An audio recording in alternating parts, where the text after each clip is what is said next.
My journey away from violent extremism began 22 years ago when I denounced racism and left the American white supremacist skinhead movement that I'd helped build. Je vous présente Christian Picciolini, qui est un ex-néo-nazi et qui depuis s'est déconverti et cherche à déconvertir d'autres personnes du mouvement. Il a publié récemment un livre qui s'appelle Breaking Hate et en l'espace de très peu de temps, c'est un peu devenu une espèce d'exemple à suivre pour moi en tout cas, sur l'art en particulier de mieux débattre. Son histoire est vraiment absolument incroyable et du coup je recommande vivement que vous alliez voir sa présentation TEDx qui est vraiment fantastique, ou encore son livre dans lequel il y a des histoires assez folles. And though I saw no evidence of it whatsoever, I didn't hesitate to blame every Jewish person in the world, and I myself committed acts of violence against people solely for the color of their skin, who they loved, or the God that they prayed to. 25 years ago, I wrote and performed racist music that found its way to the internet decades later and partially inspired a young white nationalist to walk into a sacred Charleston, South Carolina church and senselessly massacre 9 innocent people. Comme l'explique Christian Picciolini, il a causé des atrocités ignobles. Ce qui est peut-être assez intéressant à noter, c'est qu'il ne semblait pas conscient de l'atrocité de ces actes au moment où il les commettait.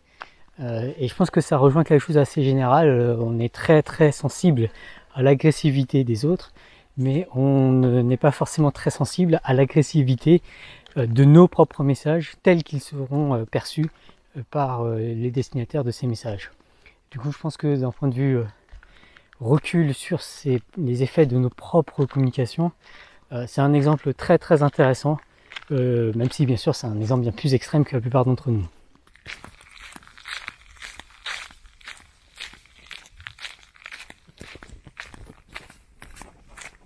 Mais si je vous parle de Christian Picciolini, c'est pas pour vous parler de ça, c'est plus pour vous parler de son art, sa maîtrise de #débattons-mieux que je trouve vraiment hallucinante. Since I've left the movement, I've helped over 100 people disengage from extremist movements, from white supremacist groups. Thank you. On a tendance à penser que #débattons-mieux, ça nécessite d'avoir des interlocuteurs qui sont prêts aussi à être dans cet état d'esprit. Picciolini a vraiment le cas extrême opposé, où les personnes avec qui il interagit, ce sont des personnes extrêmement engagées dans leur propre mouvement. Et du coup, quand vous parlez à un néo-nazi ou à quelqu'un de très radicalisé, ouais, c'est une question peu évidente que de savoir quelle est la meilleure façon d'interagir avec ces individus. En particulier, quels sont les meilleurs arguments qui vont les convaincre, quelle est la rhétorique à utiliser, c'est des questions qu'on se pose beaucoup. Et du coup, la grande question, c'est quelle est la méthode qu'utilise Picciolini? Bien, la réponse peut vous surprendre. And the way I do that is not by arguing with them, not by debating them, not by even telling them they're wrong, even though, boy, I want to sometimes. I don't do that. Instead, I don't push them away, I draw them in closer. Je trouve vraiment cela fascinant. Selon Picciolini, qui a un taux de succès ahurissant si on compare à n'importe qui d'autre, la meilleure façon de convaincre, c'est de commencer par écouter et résoudre les problèmes des autres. En particulier, de façon cruciale, la meilleure façon de convaincre, c'est de ne pas engager un débat d'idées, en tout cas pour commencer, surtout pas au début. And I listen very closely. Ah, l'écoute. Voilà, depuis que j'ai lancé Débattons-mieux, j'ai énormément écouté de gens qui me semblent bien plus compétents que moi pour débattre. Et le conseil numéro 1, le conseil le plus récurrent, le conseil qui apparaît tout le temps, c'est d'écouter. Il faut passer plus de temps à écouter. Listen. I cannot tell you how many really important people have said that listening is perhaps the number one most important skill that you could develop. Because of that respect and my willingness to listen and his willingness to listen to me, he ended up leaving the Klan, and there's his robe right there.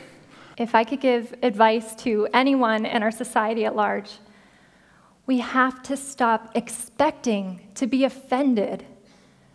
And we have to start truly, openly, and sincerely listening.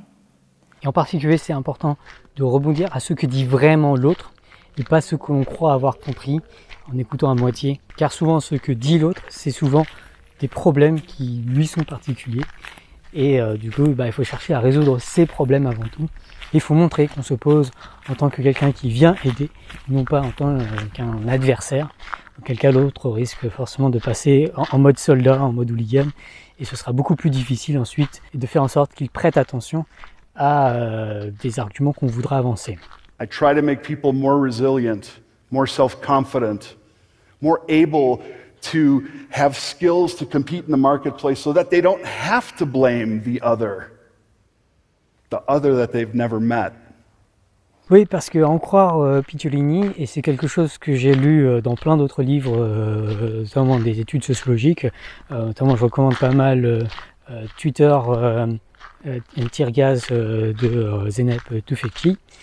Dans beaucoup d'analyses, ce qui en ressort, c'est que les personnes qui se sont le plus radicalisées se sont souvent radicalisées, non pas à cause de l'idéologie, mais plus par envie d'appartenir à une communauté.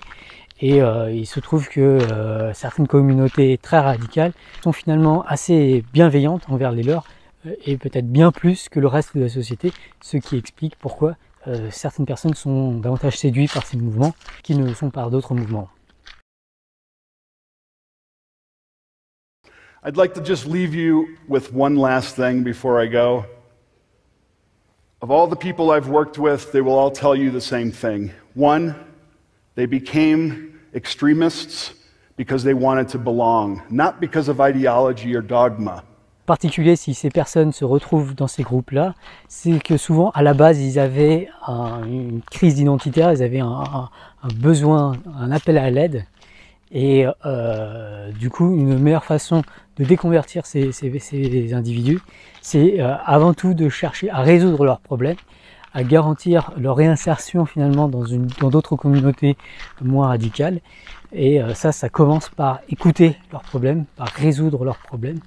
Et ensuite, on pourra chercher à les convaincre. Mais souvent, l'étape la plus importante, la plus difficile, la plus déficiente, d'après Picciolini, c'est cette étape qui consiste à venir en aide aux personnes qui se sont radicalisées. So I would like to leave you with a challenge.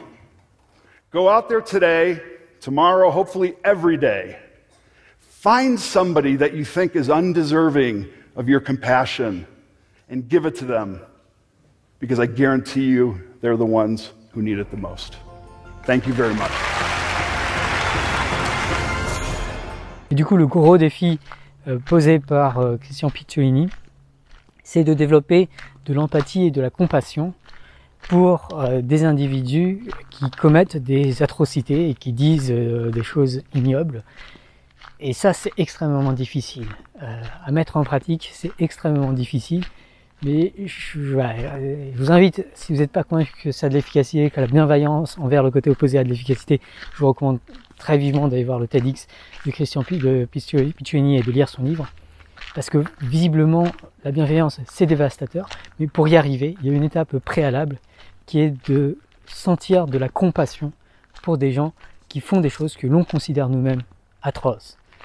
Donc typiquement, si vous êtes quelqu'un de droite, dites-vous, quand vous voyez quelqu'un qui défend les valeurs de gauche, essayez de ressentir cette empathie, cette compassion, cette bienveillance envers cette personne et de lui venir en aide. De la même façon, si vous êtes à gauche, si vous voyez quelqu'un de droite s'exprimer avec des arguments de droite, essayez d'écouter et de sentir de la compassion, surtout si la personne est très engagée, c'est peut-être parce que d'une certaine manière elle a des problèmes et qu'elle aimerait résoudre ses problèmes.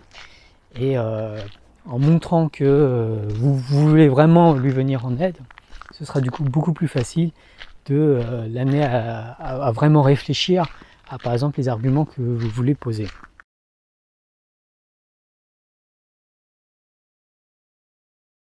Bref, l'empathie, notamment l'empathie cognitive, mais aussi la bienveillance et la compassion, c'est finalement l'une des choses les plus difficiles à mettre en place dans des bâtons mieux, à ressentir pour l'autre dans des bâtons mieux. Mais c'est peut-être le défi le plus important à relever celui qui sera le plus bénéfique à relever. Et du coup, j'ai envie de vous demander, est-ce que vous êtes prêts à relever le défi de la compassion envers les personnes qui disent et commettent des actes que vous détestez ?